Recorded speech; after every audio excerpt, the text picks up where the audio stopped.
And we are live. Welcome to Trending. Those of you who've been hovering over the Facebook Live and YouTube accounts waiting for the little red circle to pop up to say that your favorite show is back. Thanks for bearing with us. Obviously, last week we had some business to take care of. If it wasn't for that, we wouldn't have this. Trade-offs. About to go through a interesting week of news stories as well. Some, I think, will generate a lot of interest. Others just make you go, I'm a little annoyed today. There's a particular song, Josh, that I'd love to be able to play for our first story. But I know if I do it, we'll get a copyright strike and no one will hear anything for the rest of the show. Yeah. Is it things that make you go, No, it's from Snap, and it's called I Got the Power. Because I got the power. that's the one. Because of the title. Now, those of you who kind of follow along with this stuff will probably already know what I'm talking about here. But nevertheless, we will not play that because otherwise copyright strikes. And so on. How you been? Yeah, not too bad. You've been having some adventures, man. I have over for my other, far less significant, my secondary job. Much less, but thank you for saying. Yeah. For my job on Life FM, been facing some fears for the World Vision 40-hour challenge, by the way, if you want to sign up, 40hour.org.nz, happening from the 13th to the 15th of March. Does it involve public speaking while naked? Well, I'm not afraid of public speaking. The No. nudity, however. Yeah, right? Yeah, This is what I'm saying. Like that's like going to school naked. Oh, yeah. That, like well, basically any situation but naked is really... You don't want to be there. You don't. Yeah, that's not what you want. No public settings for that sort of behavior. That's cool though. But this is the pre-show, by the way, for Trending. Taking a look at the trending news stories over the week that was. Maybe are we looking back even a little bit further? I think we could have done that. Now that we could have gone back a couple of weeks. That's true. But then we want to stay Fresh and relevant in your face, man. This is happening right now. You got to stay fresh. Exactly. So no is the short answer to that. It's just the last week. Look, enough interesting things have happened over the week that was. Yeah. To give a bit of attention and some Christian perspective here on Rima. Exactly. It's funny. It came out during our appeal over the last week, which, if that's news to you, by the way, because we're viewer, listener supported, we take about a week or so every year to really focus down on people's opportunity to support what we do. But hearing the fact that we can cover news stories and then also be able to relate them to prayer points, man, it's easy to understate how significant that is. Like, imagine if you believed that solving the world's problems was purely down to human reasoning and ability. We'd be screwed. Correct. So anyway, I was really grateful for that. I thought it was a really cool reminder from this side of the microphone anyway. So I hope you appreciate that. Remember too, by the way, one of the things that makes the show, well, enjoyable for us and I think more interactive for you is the comments in the chat. So you'll see if you're on Facebook Live or on YouTube right now, there's a chat box that you can respond as we go along and just, let us know your thoughts on stuff, man. Man? Let us know, man. We want to know, man. So yeah, there's that. Is it nice to be a bit wintry, by the way? Like, as much as I don't like the cold, being able to dust out this jacket again, by the way. Have you big fan. Put the winter sheets on? No, but we got a new bed very recently. And so we've got new bedding in general. Yep. With this whole thing. And I don't know what it is about these particular sheets because they're actually cheaper than the ones we had brought previously. Like we tried to get those really heavy thread count ones and all this kind of stuff. These on the one hand feel lighter, but also warmer. Well, look. I mean, riddle me this, Batman. Well, these and other more important conversations coming up on Trending. But it touches every man and woman, doesn't it? Oh, well, look, we over the weekend moved from the blanket to the duvet. Ooh.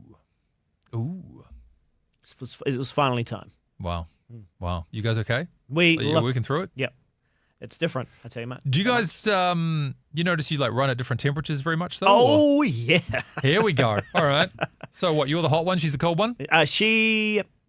Christy runs, cold, and so she usually needs more blankets. Correct. But overnight, she gets very warm.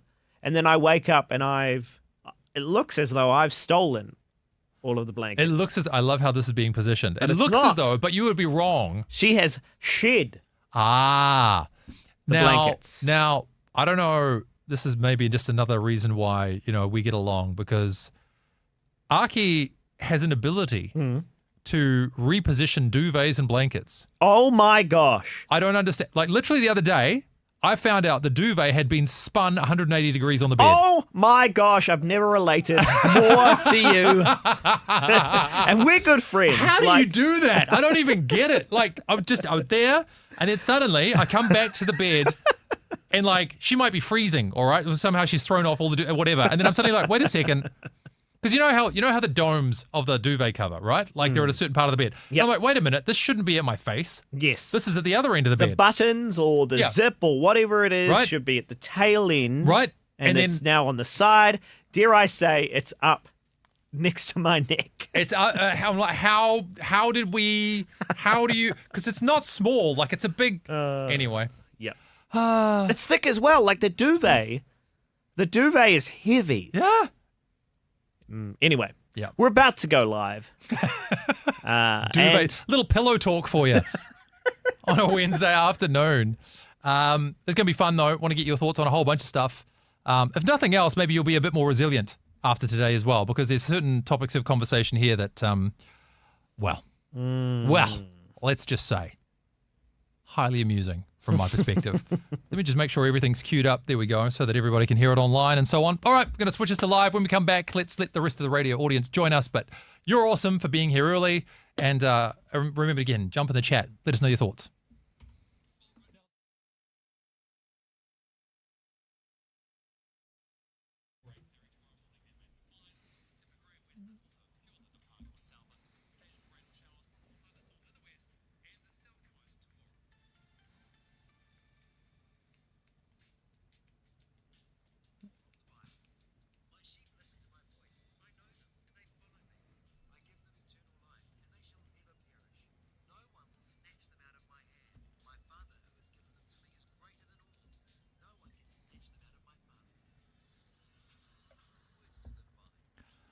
And those words from John chapter 10, verses 27 to 29.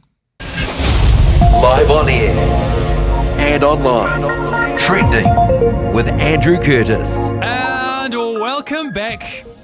It's been too long. I mean, admittedly, it was only a week. We had other matters to deal with, making sure that your listener-supported Rima stays on air. So massive thanks to everybody who showed their support over the last week so that we can get back into it and do this. It is Trending. It is a weekly news and current affairs show that is informed by your search engine optimized behavior.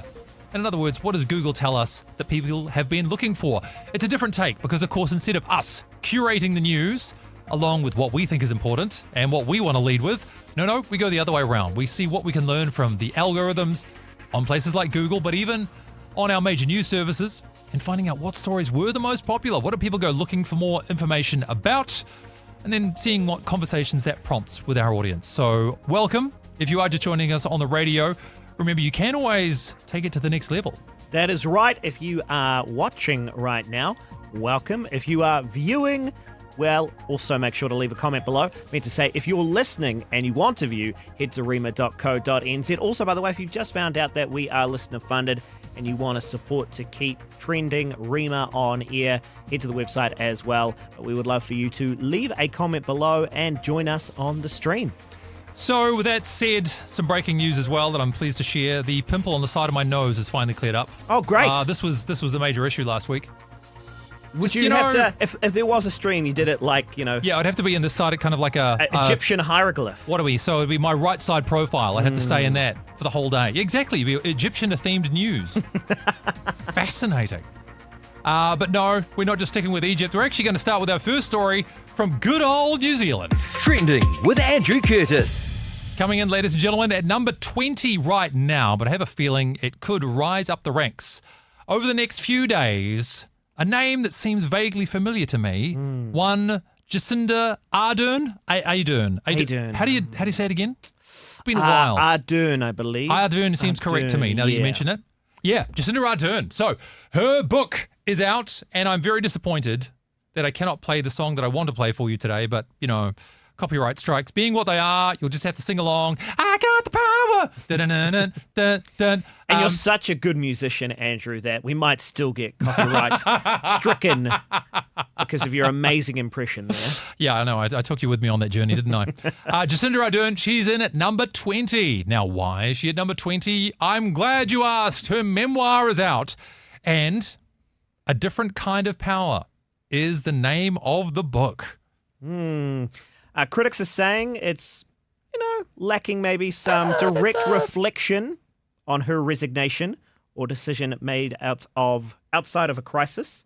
But it also is quite personal and also fairly funny, apparently. Well, a funny politician. Who'd have thunk it? Impossible. One of the questions, though, that was asked via Seven Sharp and Hilary Barry to our very own Jacinda Ardern was the question of whether or not she could come back to New Zealand. Because, of course, one of the things that I think the book does deal with, especially towards the end, is the change in public opinion on the whole. Politicians, of course, will always be polarizing. This is something we've talked about a lot on this show.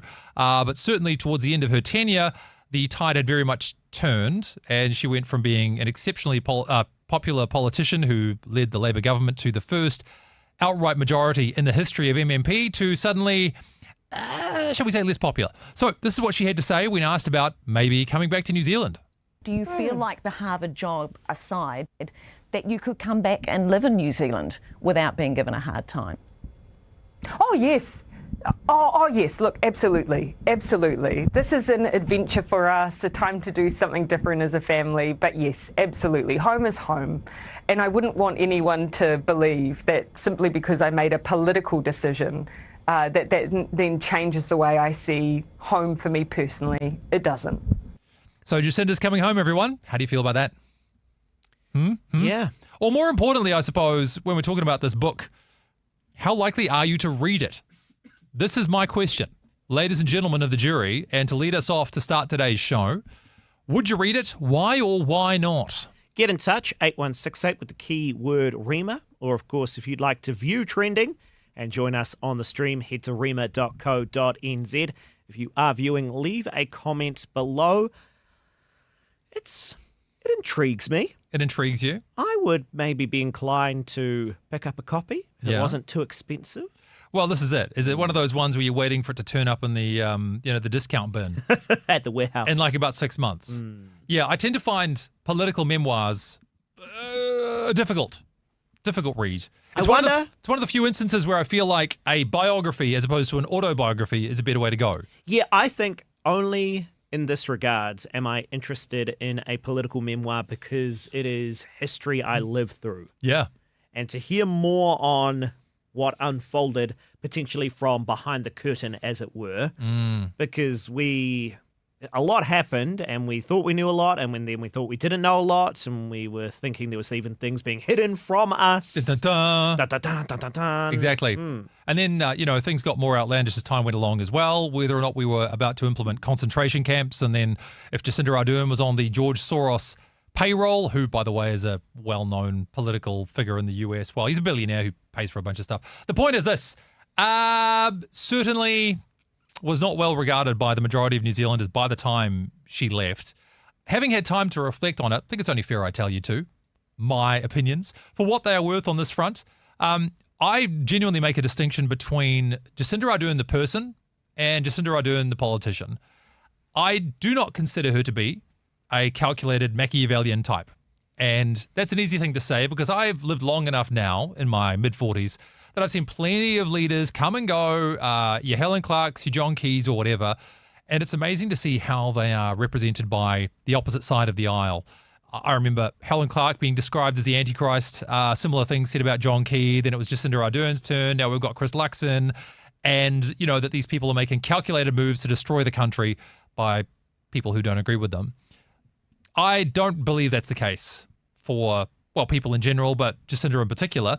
However, what I will say, and this seems to come through in her memoir and from what I've been able to glean from the reviews that I've looked at so far, is the challenge of leading the country versus being a nice person seemed to be more challenging for her than for many others.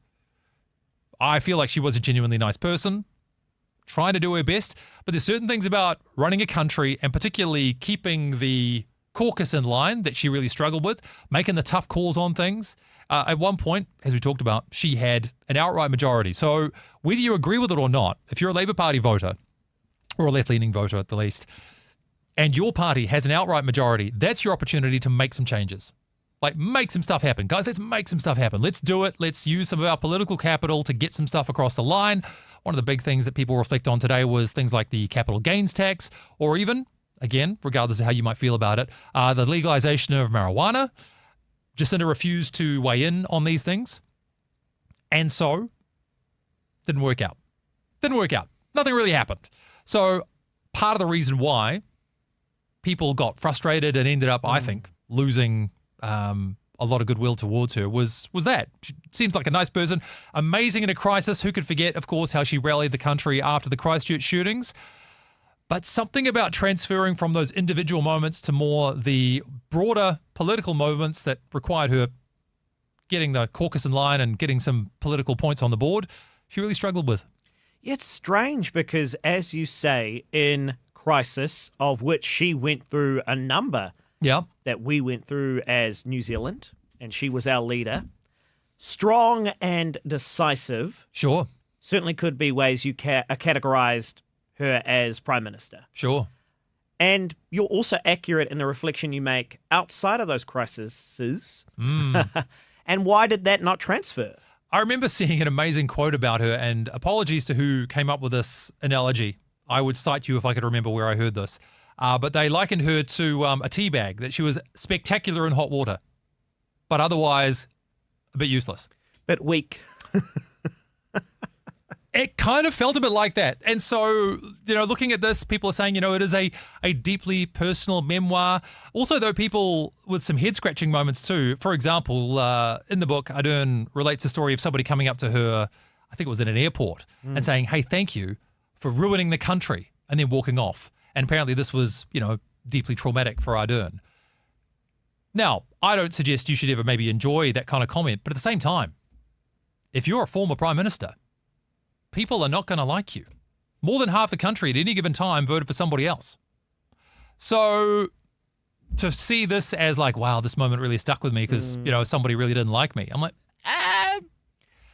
yeah, but also, But there's no need for that kind of vitriol to approach somebody. Is there vitriol, though? I think it is. Is there vitriol? I think to make the active steps to have seen the person and be like, I'm now going to seek them out and say something to them and not start a dialogue, but just drop something and then move walk on. off. True, but can you not just write it off in the same way? Now, at the risk of really showing my hand on this stuff, Josh, you'll know, I've had this conversation with you about the occasional comment that we might get here on Rima or with our broader radio brands. What do I say about one complaint? Oh, who cares? Yeah, one complaint doesn't count. One complaint doesn't count. And all I mean by that is that in any given moment, you can find people who won't like one thing that you've done. Yeah, well, look, when we get a number of complaints, and it is very rare, shall we say, on something that has happened, then there is a moment of reflection and going back and go, okay, maybe this needs to be apologized for or reworked or whatever it is. But I mean, the other example, as you talk about, is we got somebody who was super offended when a colleague of ours during the Rima Breakfast Show shared how much she doesn't like roast meals. That's right. And we had somebody who was rather we at first...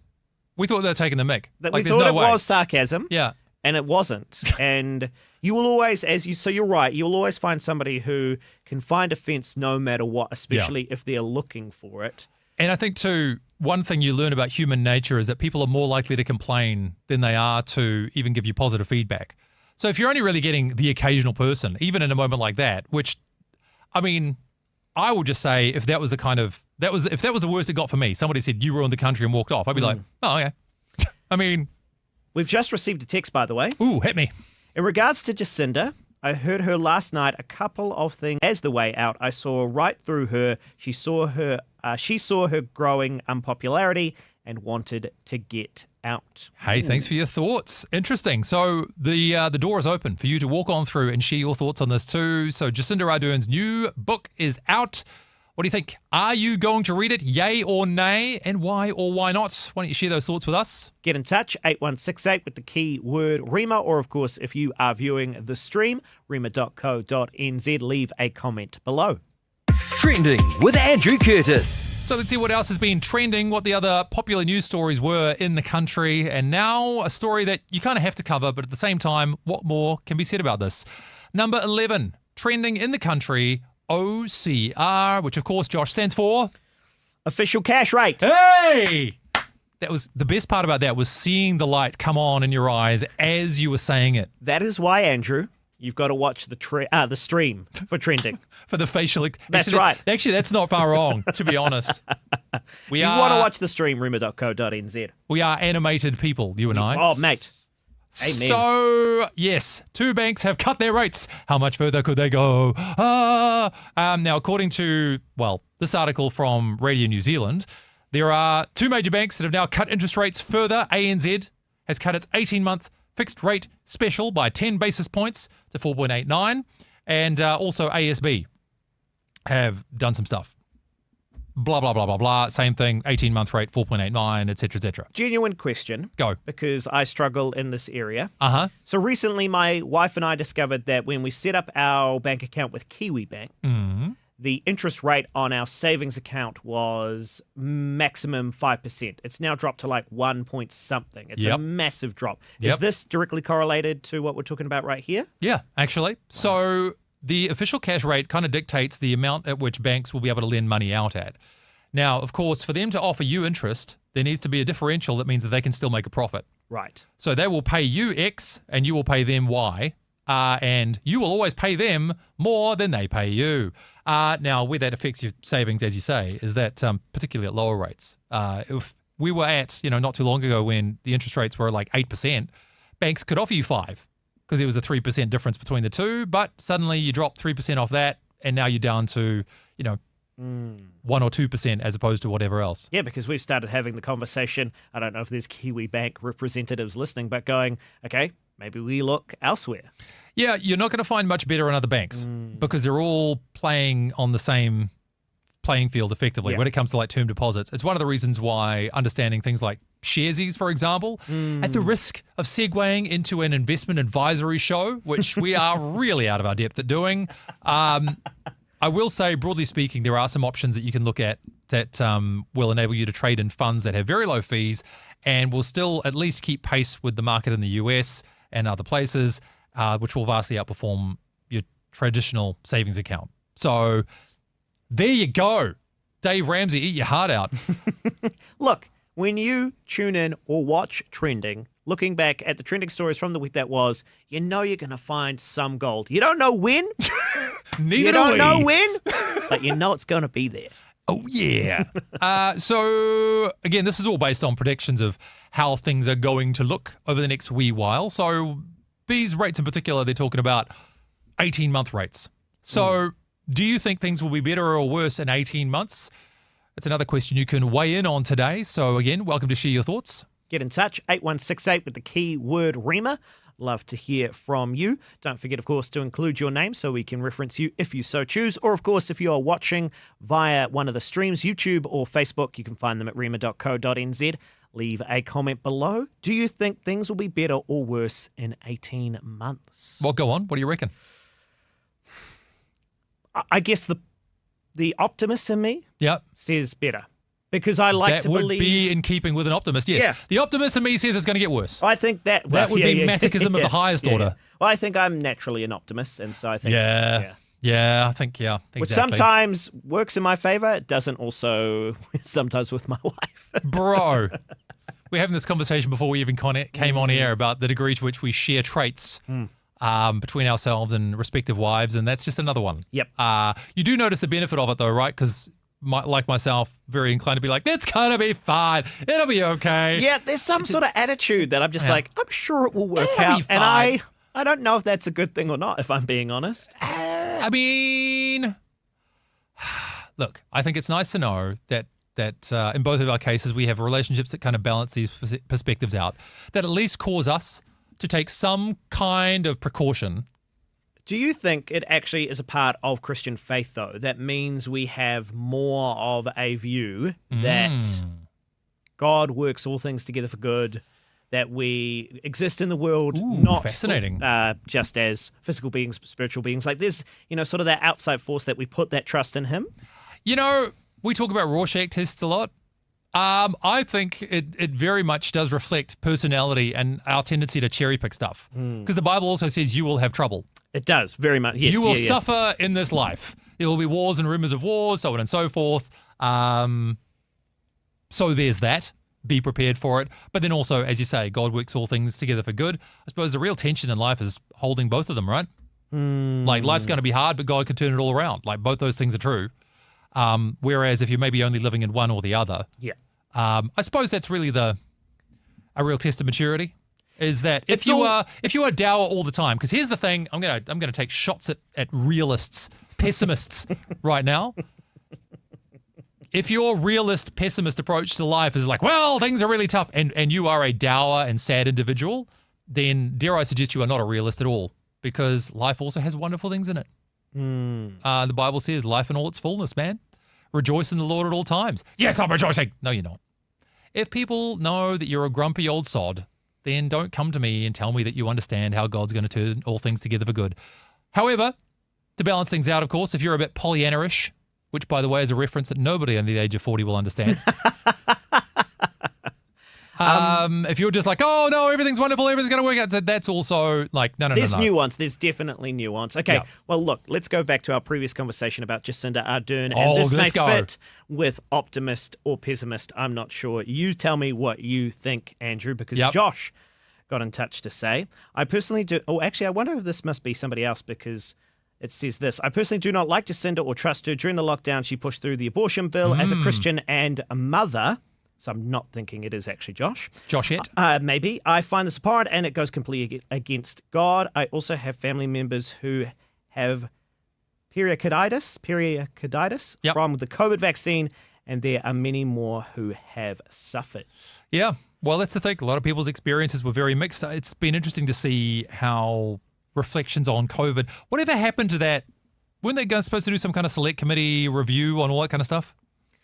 Yeah, yes. I'm pretty sure there was. Might have been an ACT Party / New Zealand Firsty thing. At the risk of really getting myself in trouble, I don't really think National would have done things massively different. I think what was really difficult about COVID in reflection, people were not happy about the level of government overreach at the time. Having said that, there is absolutely precedent in New Zealand and around the world during a serious health crisis for governments to intervene for the well-being of people.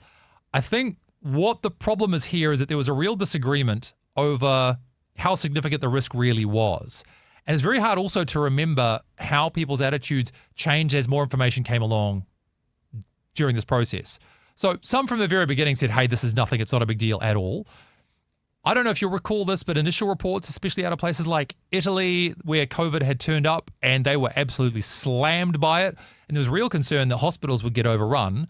Not necessarily from fatalities, but just from people dealing with respiratory consequences of COVID. And so we were like, oh my gosh, what happens if our hospitals are overrun? And da-da-da-da-da. So they did all this stuff, as you are well aware, all of our bubbles and isolation and so on. And then people who were dying were left to die by themselves, and people who were sent in for operations had to go through it without any family support, and all this stuff went along. And then, the perspective on COVID started to shift, but the government still insisted, hey, we know what's going on. And Jacinda uttered those immortal words, we are your one source of truth. Oof. In terms of political own goals, that's got to rate somewhere close to the top. So it was a difficulty in adapting as the information updated as we went along. So look, I actually don't have a problem in principle with governments intervening where the health of people is concerned. I think people disagreed on what the risk was and then what it was revealed to be later on. I think probably at this point we would agree that the risk was maybe less than had originally been presented. So we overreacted. However, what does that mean? Because we live in a global community now. The next pandemic is on the way. I promise you that. It's just the way it is. It's the way the world works. There will be another pandemic. Just deal with it. How are we going to respond? And will it affect our ability to respond because of how badly this was handled? And is it all Jacinda's fault, Josh? No. Oh, well, there you go. No, definitely not. No. All right. Well, what do you guys reckon? Let us know today. 8168 with the keyword Rima via the text, or of course, if you are watching the stream for Trending, if you want to, rima.co.nz, leave that comment below. Trending with Andrew Curtis. This next one is a bit of fun. And it comes to us courtesy of the Spin-Off, one of our guilty pleasures around these parts. And an article that was number 2 on the Spin-Off website over the last week. So it gathered a lot of clicks, and it was inspired by New Zealand's very own Chris Bishop. He went to a concert and he did not care for it. Oh, no. Yeah. I'm jolly too loud and too political. Too political. Too political was the problem. So Chris Bishop, National Minister, goes along to the Aotearoa Music Awards, and there was a performance by Stan Walker. Now, Stan has some pretty close connections to Pāti Māori, and during the performance, Chris felt that there were some overtly political moments that were taken, waving of flags and other kind of merchandise and so on and so forth. And so he described it as a load of crap. Can we say that on Rima? You just did? Touche. That's how he described it. He was heard describing it thusly. And, well, goodness me, Don McGlashan was not having that. And similar to my earlier reference, those under the age of 40 will also not know who Don McGlashan is and why they should care. Well, I mean, I'm under 40 and the proof is in the pudding. That's right. Yep. Don't call yourself a pudding, mate. You're worth more than that. Hey. So, of course, then it was debated about how one should respond in such moments. To be honest, I kind of like the fact that Chris Bishop came out and said, I'm not apologising. What for? I didn't like the performance. What do you want? It's like, yeah, touche. But of course, for some, this is high treason against the New Zealand arts. And after Don McGlashan told him to shut up, and then he used a word that I know I can't say on Rima, people have started to reflect on how devastating this must have been to Chris Bishop's mental well-being. I mean, could you come back from Don McGlashan? Whew!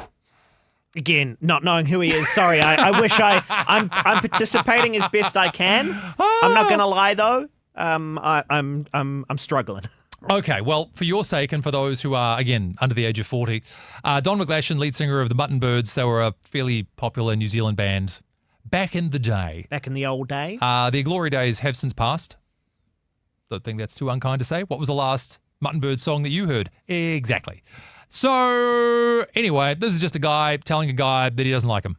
Devastating. Kind of relates a little bit to the Jacinda Ardern story from earlier too. How do you respond when people criticize you? Well, on the Spin-Off, they've decided to compile a list of the, direct quote, worst things that can happen to you as a New Zealander, ranked.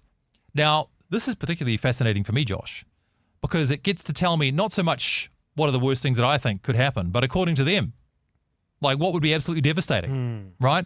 And so, we've got a few options in here. How about this one? Judy Bailey. Have you heard of her?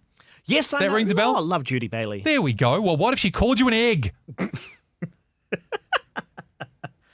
You egg. Yeah.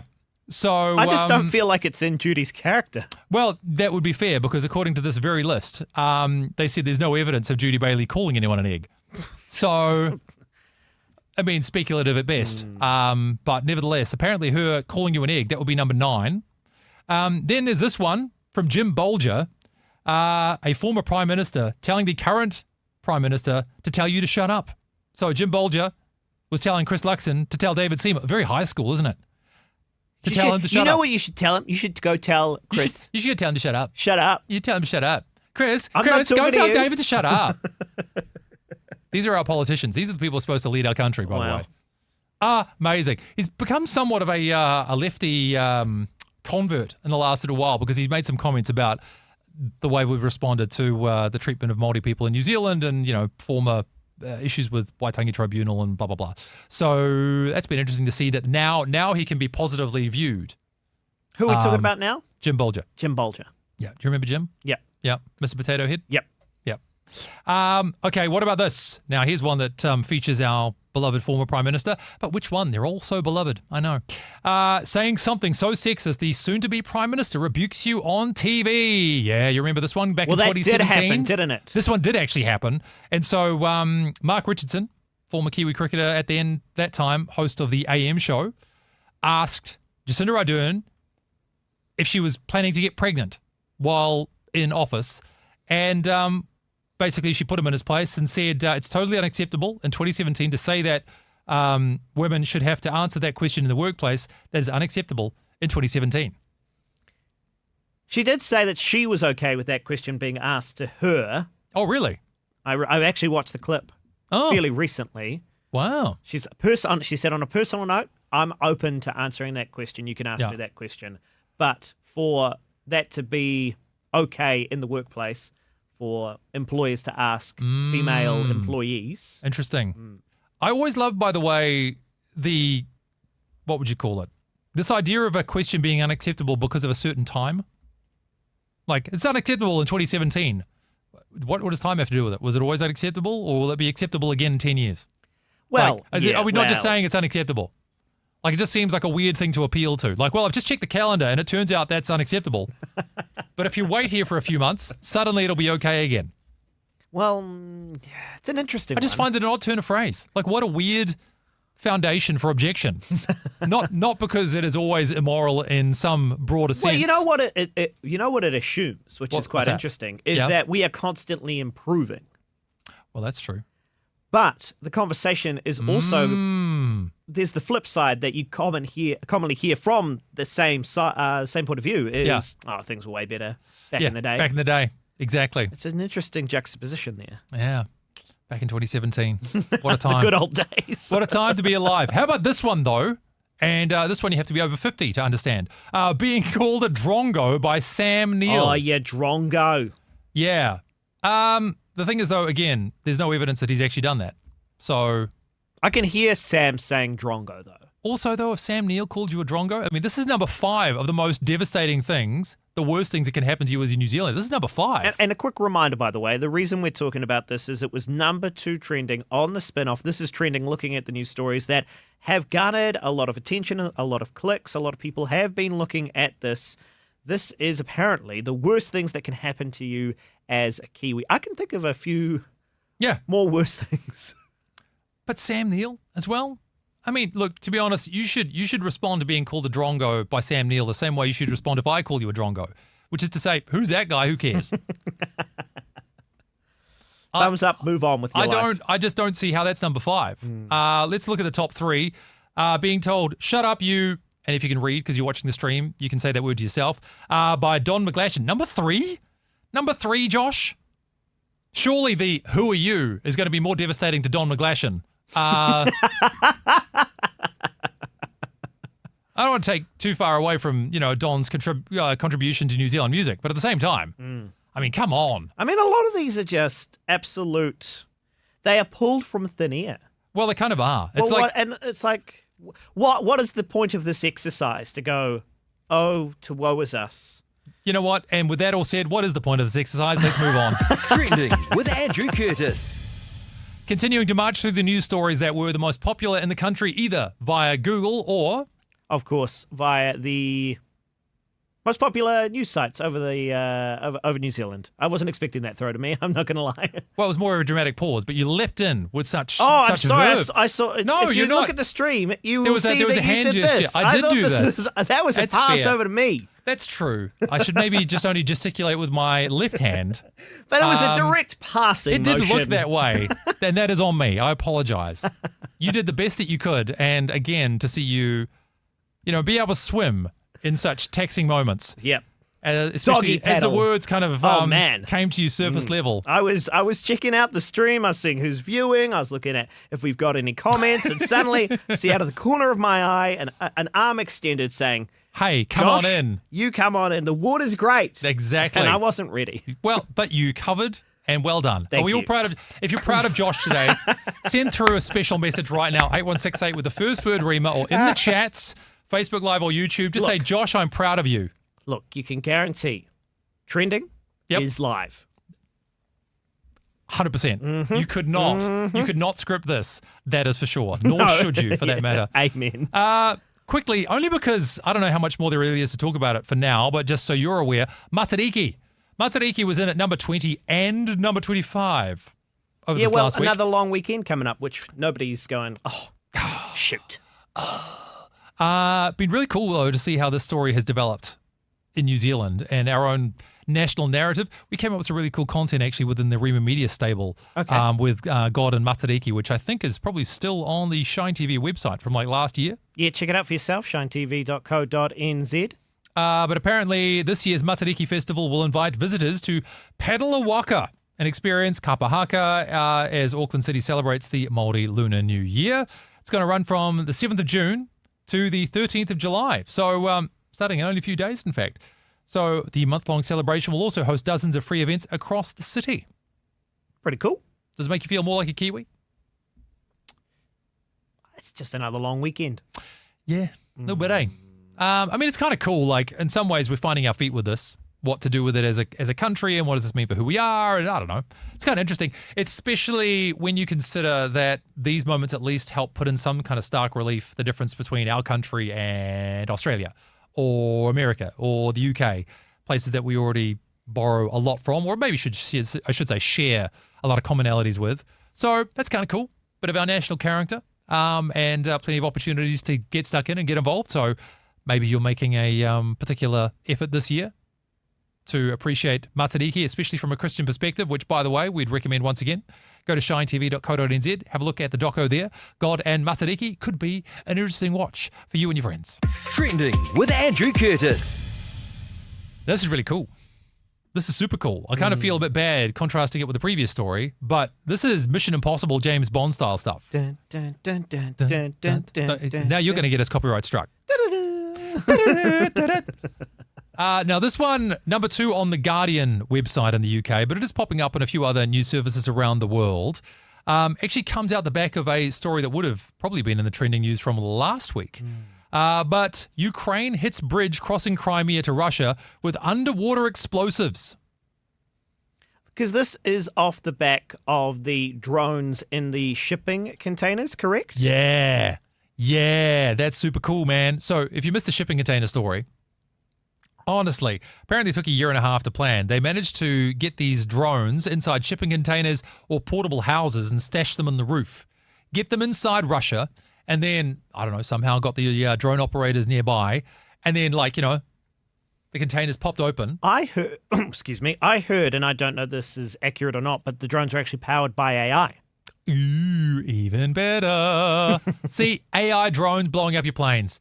Oh, that's not Mission Impossible. Well, not your else planes, is. because that's kind of... Not personally. Yeah. I mean, to be honest, it's a success problem if I'm getting to the point where I have planes in the first place to be attacked.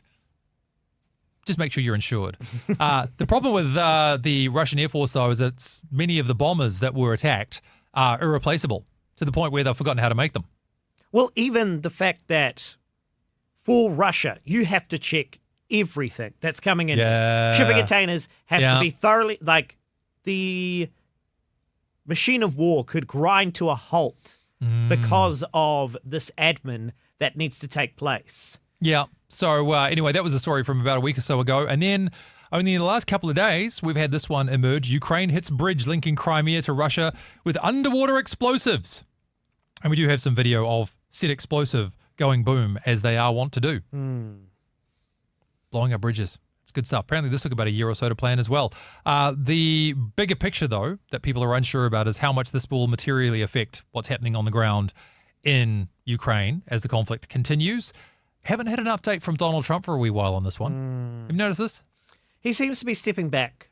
Yeah, I think he kind of realized that perhaps he had overestimated his abilities to bring about a resolution here, and maybe even had focused his attention far too much on Ukraine and not enough on Russia's ability to obfuscate what they were doing and what their objectives really were. So, they had this thing in Turkey just recently that what's-his-face was supposed to go to Zelensky, and then he said Putin should come, and then Putin said he's not coming. So then, Zelensky said he's not coming, and then, they all went home and cried and, ate popcorn instead. Popcorn? I don't know. I just assume maybe Why it's not? some kind of again, Mean Girl scenario. Is that not what international politics really is, if you think about it? What, popcorn? Yeah. Yeah, Mean Girls as well. Oh, yeah. And boys. Absolutely. Trending with Andrew Curtis. And speaking of fallings out and Donald Trump, this story is again gaining popularity on the major news services around the world. Number 3 on stuff.co.nz, and also number 2 on Al Jazeera. Pork-filled That's what I'm trying to say. Pork filled. I was going to say pork fueled, but it doesn't make any sense. Sometimes I've been pork fueled. Bacon. Delicious. Elon Musk lashes out at Donald Trump's big, beautiful bill. Weren't they just mates Only a little while ago. a little while ago? What's going on? Yeah. He's not happy. Is our Elon. Only a little while ago, he'd kind of announced he was stepping back from his involvement in things like DOGE, the Department of Government Efficiency. I thought the best summary of this I thought I'd actually share for you now. And if you're on stream, I'll show this to you live right now too. From Bridget Fedesi, who is a American comedian, podcaster, and so on. Because of course you're a podcaster, aren't you? It's 2025. If you don't have a podcast, what are you doing? You're doing this show, aren't you? Elon learning what Americans already know. You don't drain the swamp drains you. Masterfully put, Bridget. Couldn't agree more. So what did Elon have to say about this big, beautiful bill? Well, he has tweeted, in fact, his feelings about it being a disgusting abomination, which, no holding back, in fact. He said, "I'm sorry, I just can't stand it anymore. This massive, outrageous, pork-filled congressional spending bill is a disgusting abomination. Shame on those who voted for it. You know you did wrong. You know it." What fascinates me here, Andrew, is so we've covered stuff before in trending. Yep. Excuse me. Typically, we find human interest stories trending over the week that was. Sure. This one certainly not fitting that description whatsoever. No. This story growing far beyond the borders of America. Well, you see, you say that, but there is a certain kind of human interest element to this whole thing. Well, that is true. And that is, two dudes falling out with one another. Two chums. And dare I say, an element of schadenfreude from those who did not like the Elon Musk and Donald Trump partnership. So to see it kind of break down as people going, ha, ha, ha, in the same way that many people feel when they see, articles about the Green Party and having problems with their caucus. It just depends on your stripes, doesn't it? How you really feel about these sorts of things. So the broader context again, that there is a bill that will add $3.8 trillion US, which is one of those numbers that you don't really know what to do with. Like, that sounds like a lot, I suppose. It's going to add $3.8 trillion to the country's debt over the next 10 years. And it's going through the Senate as Donald Trump is railing against Republican senators who have criticized it. So in other words, this has come from Don, his big, beautiful bill. As he called it. And he couldn't say it if it wasn't true, because that's how politics works. Previously, Musk has said that the bill undermines the Department of Government Efficiency, which he used to lead. And this is something that people were pointing out about DOGE earlier as well, is that, DOGE is getting superficially significant wins. Hey, 10 million here, 100 million there. Okay, like that might sound like a lot of money. And, I suppose it is in the broader context. But then when you look at these kind of budgetary bills, or even things like, say, the Pentagon operating budget, and the fact that it's in the hundreds of billions, in the trillions of dollars. It's a drop in the ocean. And ocean. these things are still going ahead. It's like, all right, so you're picking on these kind of agencies, which admittedly probably need picking on. I would agree. They are likely very inefficient. However, that's all of government. And so will Elon get invited to Donald Trump's Christmas party anymore? No. Anymore. Don't think so. So once again, I think coming back to that amazing quote from Bridget Fedesi, you don't drain the swamp drains you. Maybe that's something that they'd agree with Jacinda Ardern about. Trending with Andrew Curtis. There are a few certainties in this life. Death, taxes, and the weather being one of the stories that New Zealanders want more information about this week. No different, Josh. That's right. It is trending, looking back at the trending stories from the week that was. And number one trending, and I imagine it will continue, as I look out the window at the moment. Well, the slither. The slither of light. That I can see. Yep.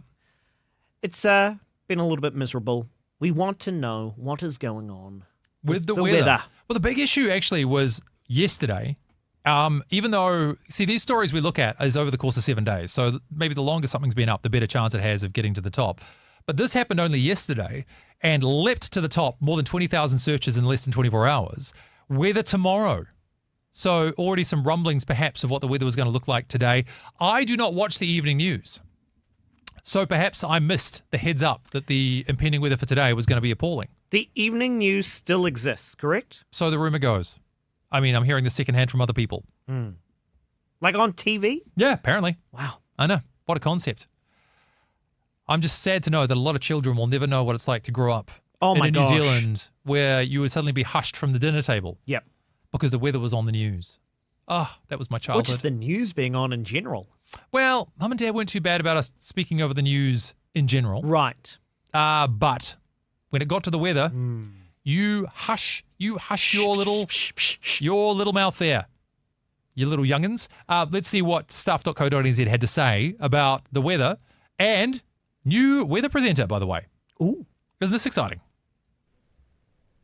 Kia ora, I'm Heather Keats. We're in for quite the weather week with severe weather on the way. In fact, most parts of New Zealand will see some sort of wild weather this week with a large low over the Tasman Sea heading our way, set to cross the northern South Island overnight Wednesday. Now with this system, we'll see a sharp change in temperatures, so from being mild to biting cold in just a matter of days.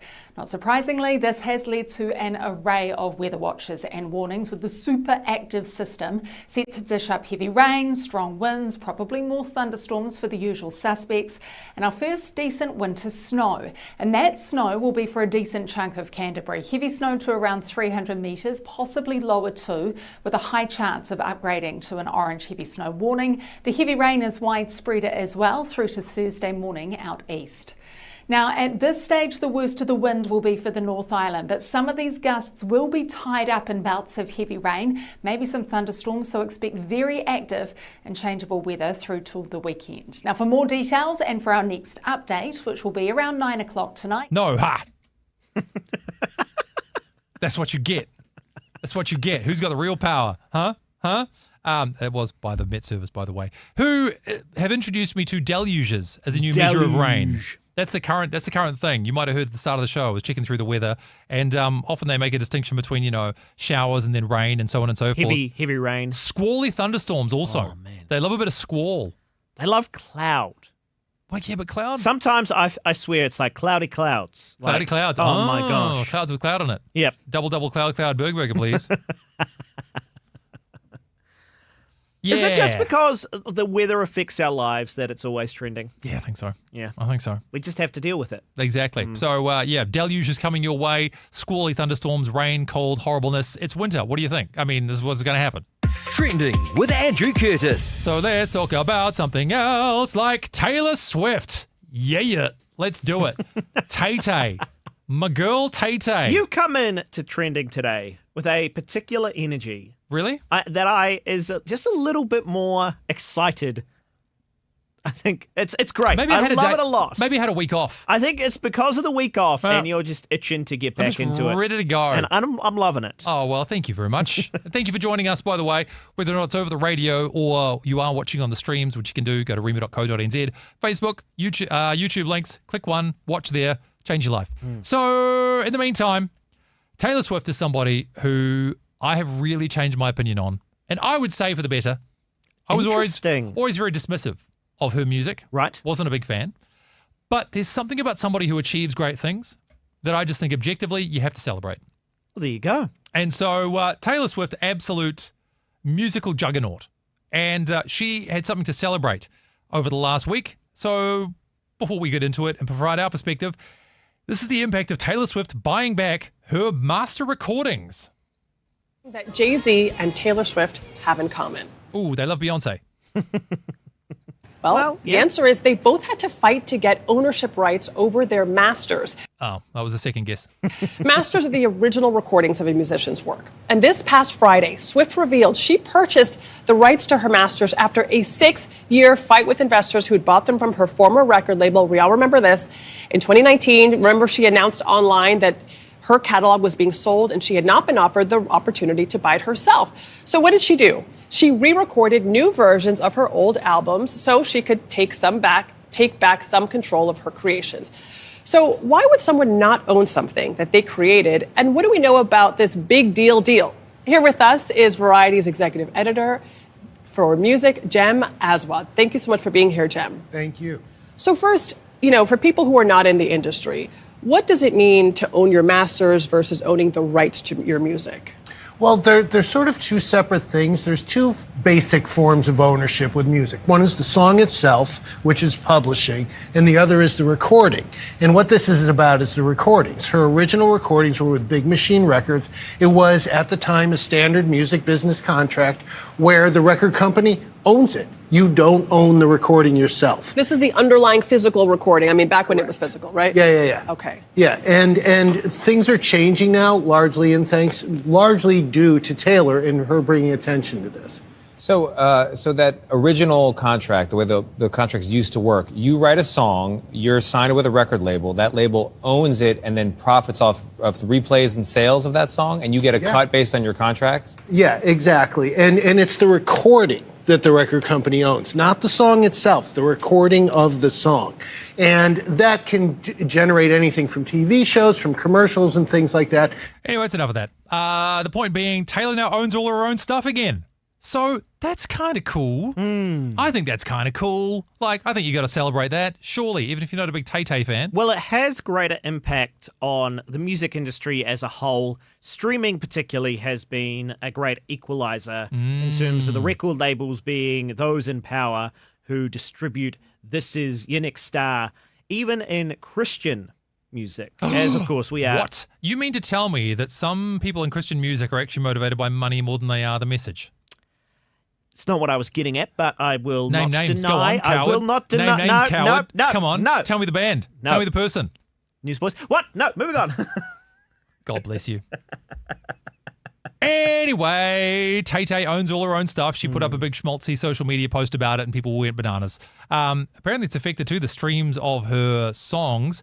They rose 430%. Yeah. So now on she's Spotify. making $4 a day instead of only $2 out of the streams. Thank because goodness for her. they get a fraction of a cent or something every time it plays, right? Yeah, Spotify isn't great when it comes to music licensing and paying the artist well. I think the whole idea, right, is you get your song out there via Spotify and then you make your money on your tours. That's how you make your money. Well, that's the old school way, though, now. Yeah. Well, except it's the present way, so it's not really old school, is it? Well, putting it out on TikTok is the new way. That's the new way. That's the new. Yeah, that's the new way. new way. New way. So yeah, Taylor Swift, kicking butt, taking names. We stand. Trending with Andrew Curtis. Do we now? We're big standers around these parts. Yep, absolutely. Last one, we thought we'd break up the weather stories because this actually came through at number 5. But, juggling things around because it's a more visually appealing way to wrap up our discussions today. This was the number 5 story, but Aurora, New Zealand. Who is this person? Oh, Aurora. Love Aurora. She came to New Zealand. What a girl. I've got all her albums as well. No, the Aurora Borealis? Yep. Technically. Is it Borealis or is it Australis? Oh, yes. Sorry, of Because course. Borealis is up north. Yeah, of course. Yeah. So don't be mixing up your auroras. You'll get That's offended. embarrassing. It was visible here in New Zealand. A lot of people took a lot of great pictures, and I mean, just lit up social media. Yeah, but it's made for socials, isn't it? Yeah, your coloured photos and so on. I did not know this was even a thing. Were we too far north though in Auckland to see it? I didn't even know it was happening, so I didn't even look out the window. Seems unfair, doesn't it? It's Yeah. probably one of the few times where being an absolute news tragic would pay off because you'd get these impending warnings of, hey, make sure you go outside and look at this aurora. Although, we had that with the blood moon. Why didn't we have that with this? Maybe more of a niche thing, perhaps. Maybe blood moon's more ominous as well. I don't know. You feel like an aurora though. Like we've had a few blood moons. I can remember a few blood moons in my life. Yeah, I would have wanted to see this more than the blood moon. We Christians love a blood moon. We love an apocalyptic blood moon. Do we not, ladies and gentlemen of Christendom? Am I right or wrong about this one? Something about a blood moon. We're like, ooh, it's the end times. Let's go. Whereas not It really never so is, much. by the way. No. Quite obviously. Until it is. But then, yeah, there you go. doesn't stop people, does it? No. Like the number of predictions. And the best part is too, it never diminishes somebody's authority to speak on the next one. Like you can be wrong 30 times in a row, and people have been. And yet, we still go back to these people. So there you go, Southern Lights. And they're at number 5. And did you make time for it? Did you check it out? Or maybe like earlier, you were too busy queuing up to pick up a copy of Jacinda Ardern's new book. You couldn't even look up. You just had to look at your place in the queue. I don't imagine that was the case. Do you not? Well, Well, it's to be honest, I'm probably the worst New Zealander in this. Maybe I've got to hand in my passport, but the natural world doesn't hold that much appeal to me. ooh. I know I The should. beauty of New Zealand. Look, I don't mind it. I'm you not don't sad like about it. getting out in nature, Not really. connecting to Jesus through the beautiful creation. Well, who says I can't connect in other ways? Well, I didn't say you can't. Yes, you did. You implied it. You No. said Jesus is only found outside. I heard you. Yeah, that's right. We all heard you say it. Jesus is not an indoor guy. He's much more Jesus is rugged than not an that. indoor guy. That's why he ascended outdoors. Otherwise, you would have hit the roof and be like, oh, that's not going to work. Who put this here? How embarrassing. These and other theology points to be discussed here on Trending. Oh, no. What a way to go. What a way to wrap up our conversation today. I've had a quick look too, by the way, at what's trending in the country right now. A lot of sports stuff. The one thing that I will draw attention to and talk about resilience.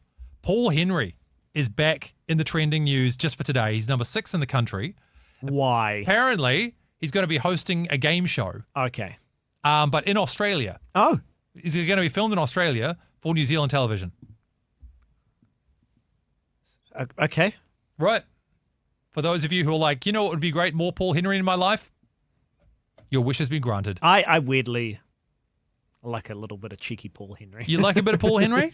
So, every so often. Yeah? I think so, sprinkled in a little bit. Yeah, just a little bit of, je ne sais quoi. And with that said, what would it be like to sprinkle a little bit of Andrew Curtis into something? Ooh. If only that could be a topic. Like if people said, hey, this is a bit Andrew Curtis-y, what are they Yeah. describing? Think Think about that, or maybe message it through to us, because we're out of Bolshy. time. Do you mind? We're out of time. Don't have time for your Sorry, thoughts now. sorry. Bolshy's fine, I'll take that. 8168 with the first word or email. Let us know your thoughts on, I don't know, what something is when it's Andrew Curtis. Your other stuff we've talked about. We're actually about to head into the post show for today because, yeah, we are well and truly out of time. Got to stick around on stream for a few minutes, though, and discuss some of these stories. But for those of you who must leave us now, thank you for taking a bit of time for Trending, going through the news stories that Aotearoa has been searching for. I'm Andrew Curtis, and it's been a joy and a privilege once again. We'll see you next week. And now we are no longer live with the rest of our listeners, but we are here with you because you matter to us. Thoughts, comments, Josh? What do you reckon? Not a lot of love for Jacinda on the old text machine. I have a feeling that those within the Rema stable in particular, because of the nature of many of her social policies and COVID responses, will not think favourably on her. And therefore will not be going and buying the book. No. No. You know what was weird? I was reading one, though, on a review on Newsroom, and it seemed like it had been written by two different people. Okay. Like it started off almost very, snide in its approach. Okay. And then by the end of it, it was like, oh, it's a lovely book that might even change the world. I'm not even kidding. Wow, Like the okay. last part, I'm going to look for it now and see if I can track it down for you. But it was really unusual. Like it just started off so, I don't know, like snarky almost. Just into the first review. Here we go. This was written by Steve Brownius. I should know how to say that, actually. That's really bad. He's been a feature of New Zealand broadcasting for a long time. Remember when he was writing for The Listener back in the day. Blah, blah, blah. Listen to this, right? She said, A Different Kind of Power is written with the American market in mind and aimed at a particular kind of young, liberal, educated American idiot, eager to drink the Kool-Aid that Ardern goes around dispensing in her various meaningless roles in the US as an ambassador of kindness. However, scroll forward to the end of it. It's a very Jacinda Ardern book, as in, true to her idea of herself. It works. This is going to sell by the shipload, and it may even help make the world a better place. Everyone jump up on the peace train. Is it sarcasm not translating in? It's a touch facetious, I think, perhaps. But even this idea of helping make the world a better place, really? A political memoir making the world a better place seems unlikely to me. Political memoirs tend to have a negative effect on the world, like the Little Red Book, for example. Rachel, by the way, sorry to interrupt you, says, surprised you did not talk about the mushroom murder case in Oz. Wasn't ranking. Didn't trend, Didn't Rach? trend at all. Yeah. Actually, I did think I saw one place where it might have been, Rach. So let me double check for you, because I think I saw it pop up somewhere. This is the post-show for the show Trending, by the way. Yeah. So thank you for joining us via the stream. We can be a little more free form as we navigate our way through. Let's have a look. Was it this one? But yeah, Rachel got in touch to say that. I appreciate it. Genuinely, actually, sorry, I was half doing something and that sounded a bit facetious, but genuinely, I love to get texts through, or messages in the chat. So also something that didn't. Apparently, we got somebody else getting in touch saying there's also an In-N-Out burger pop-up in Auckland that hasn't made the cut. It's got long queues despite the rain. Have you ever had In-N-Out burger? No. Apparently, it's a big deal. Yeah. Apparently, there's this whole like secret menu that you need to be able to ask for. Like if you ask for a burger animal style, you get bacon with it. Animal style. Apparently. All burgers should come with bacon. Well, I mean, you'd also think if it has beef, it's already animal style, isn't it? Well, that's yeah. I don't care. Well, like even your vegan burgers should come with bacon. Maybe Animal Farm. And then it's a combination of, get a bit of chicken in there as well, the multi-meat stack or something like that. Heart attack on a bun. You know what? I take it back. I haven't been able to find somewhere that has that story ranking particularly highly. Yeah, there you go, Rach. Sorry it wasn't included. Look, if it does pop up, trending. Don't blame us. Blame your colleagues and friends for not being interested in it. Bit of a weird story though, wasn't it? Like it's kind of apparently the trial has been going for ages. Oh, I continue to see on various news channels because, of course, with our job, we're casting a wide net. Yeah, it just continues to pop up. There's always some new development, something going on, and it's apparently she broke down on the stand and very unhappy. I heard that, which I mean, everybody cooks a bad meal every now and then, but there's no need to cry about it. Talk about being facetious. Yowza! What else we got that was interesting? Let me have a look. I mean, okay, sorry to come back to the Jacinda Ardern thing. I do struggle to think of whose political memoir I would actually read.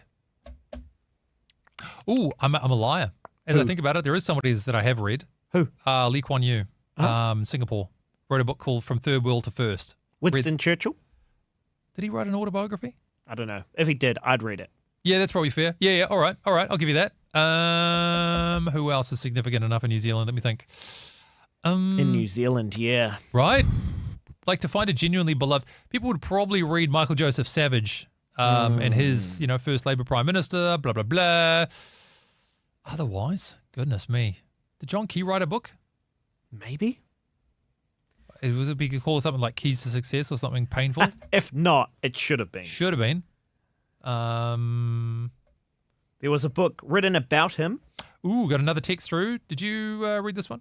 No, I didn't. Jacinda Ardern destroyed the health and wealth of so many New Zealanders, so many suffering today with the adverse effects, whose lives will never be the same. At the same time, increased her own personal wealth by more than 29 million during 2020 and 2021. In 2019, her family purchased some shares in Pfizer. She's very close with Bill Gates, junior leader in the WF. She sold, destroyed New Zealand, increased racial tension on purpose. Getting the people to divide our country will never be the same. I don't know if that $29 million figure is true, my friend. I have seen that reported on previously, but it has been contended with. Nevertheless, this is the kind of thing that happens when people genuinely dislike you. More likely to believe anything about them that might put them in a bad light. So, look, a lot of people were negatively affected by COVID, there's no doubt. Even, you remember the house price surge immediately after all that, which we seem to now be in the reciprocal effects thereof as the market crashes and or burns. So that's interesting to see. No John Key biography, but really? There was biography, not autobiography, written by John Ruffhan. Okay, who the heck is that? No idea. Portrait of a Prime Minister, it was called. Oh, boring. Come on. What a lame name. You got so many key puns. Right at your disposal. Come on, buddy. Come on. Oy. There's a problem with some of these guys, right? They're writers, they're not marketers. And you have to be both these days. You can't not be a marketer in this world. New Zealand's most popular modern-day Prime Minister, John Key. Well, he was. He was Shocked massively many popular. With his decision to step down from office less than a year out from the general election. Well, people don't remember how popular John Key was. In the same way, like people who hate Jacinda Ardern can't imagine a world where she was popular. People who hate John Key can't understand. He was massively popular, super popular, even when he pulled people's hair. I did. Do you remember that, the whole ponytail thing? Oh yeah, that was just weird. Yep. So, you know, you can't make an omelette without pulling a few ponytails, as the saying goes. Oh, wait. Is that? I think you can. Can you? Yeah. Oh, oops. Remind me not to have omelets when I come over to your house next. Or at least keep your hair short. Yeah. Anything else as we skim through these today? Oh, yeah, OCR, mortgage rates, so on and so forth. Bigger picture on this, I did see after the budget was released with Nicola Willis and government projections apparently for growth in New Zealand to be less than 2% for like the next 4 years. So, in 18 months, more so the projection we asked, better or worse, looking like worse. Kind of looking the same. The same? Same, which is not necessarily great. Like a lot of people are not having a good time, but unlikely to be massively materially different. I have to see how all the Trump tariff stuff works out. Hasn't that been a journey? Is that still happening? Sort of. But I thought they said you can't do that. Who was that? Who's they? Was it the Senate? Exactly. Okay. Nobody knows. Who's driving this train? Nobody knows. I thought some important body said it was all illegal. I mean, the WTO have probably tried to say that, but I mean, I think this is kind of what we've seen the truth of though in the last while, and love them or loathe them, Donald Trump has kind of revealed that for a lot of these international governing bodies, you can just say stuff you, and they're like, hey, we can't do anything, so stop it. Stop it. Stop doing things. It's like the same thing with what's happening with Israel and Gaza. Hey, stop doing it. And Israel's like, no. And you're like, oh. Dang it. Hey, Donald Trump, you can't pass all these tariffs. It violates our world trade. Shut up. Okay, sorry. You know. What do these... And then what's the Copenhagen thing? The climate change, what's it? What, the climate accords? That's the one. Yeah. Climate accords. Same thing. Hey, these are the climate accords. We don't care. Okay. What always gets me too is there's always fines attached to this. It's like, who gets that money and what do they do with it? It's trying to parent without punishment. Ooh, that's true. When a child figures out that there's actually when the threat does not hold weight. It's true. You know what it is? It's step parenting. These guys are step parenting. You haven't earned the right yet, and your authority is not grounded in anything. Therefore, like painfully accurate. Right. Oh yeah, this thing about the worst things that can happen to you as a New Zealander. Number one, by the way, was Dave Dobbin failing to get the big fresh animatronic fruit and veggies into Te Papa. I don't understand. No. I think at that point someone was trying to be too funny and just, you know. I mean, this is... We do have a soft spot for the spin-off because that was number 3 or 2. Number 2 on the spin-off. Yeah. But sometimes it's like, this is journalism? Apparently. That's mind you, the spin-off, in their defense, they do kind of straddle the line between culture and like pop culture stuff and then news coverage as well. So you can generally tell pretty quickly in any one of their articles if it's trying to be a serious news story versus fodder for some kind of outrage. Right-wing people. I just think it's a fascinating insight into what lefties think is devastatingly, painful. How would you ever come back from something? How would you come back from Don McGlashan? Don McGlashan. Look, here's the thing. Don's going to be far more fondly remembered in New Zealand than I ever will be. But if Don McGlashan told me to shut up and that I was some form of... Drongo? Oh, sorry, that was Sam Neill. Yeah, that's right. I don't see how that would negatively affect me. Uh-huh. Okay. No. Just... I say the same thing now as I said back then. You should respond to Don McGlashan bad-mouthing you the same way you should if I bad-mouth you. And that is to say, who are you and why should I care? But I love how this was reported too. It's like, Don McGlashan, Don McGlashan. It's like, nobody, I mean, come on. Also too, by the way, Fur Patrol. So apparently Chris Bishop was wearing a Fur Patrol t-shirt. Which incidentally too, Josh, Fur Patrol, exactly, same bucket as Don McGlashan. And Fur Patrol... A band? Yeah. Okay. Came out with a tweet to say, well, we don't agree with him wearing our t-shirt and blah, blah, blah, blah, blah. And, I mean, who cares? Oh no. You can't choose the people What's Chris going to do? How's he going to bounce back from this? I mean, to be honest, as a right-wing politician, if you needed the approval of left-wing... of bands to feel good about yourself, you just check yourself into an asylum straight away. Like, it's just not going to happen. How many right-wing bands are there? That aren't Christian bands? Ooh, touche. Well, particularly in New Zealand, though. Well, yeah. Right-wing bands? Nah. Bands with right-wing views? Right-wing adjacent? Hard to find. Thin on the ground? Thin in the air. Just generally quite trim. Thank you to Eddie Izzard for that gag. Right, well, that's our lot. Reviewing what has been happening in the country over the last week. What have we got? What else? Anything here? Yeah, the Matariki thing, blah, blah, blah, blah, blah. Weather and so on. Hope you don't get swept away. Stay warm, stay dry. Yeah, hush when the weather is being broadcast. Exactly. And don't you dare speak while the weather's being broadcast. Like your parents used to tell you. Dad will take the jandle to you, even if he has to go into another room to get it. Been a pleasure, though. Thank you so much once again. Nothing in the way of us being back next week. Just thought I'd do a quick mental check on that. We've got a few other support drive appeal-related activities to get in before Friday finishes, but that is all for now. Thanks again. Great to have your company. Remember, the chat's there for you, so make use of it as you will. And thanks again for the texts that have come through today too. Always a pleasure. Catch you next week. Bye. Mwah.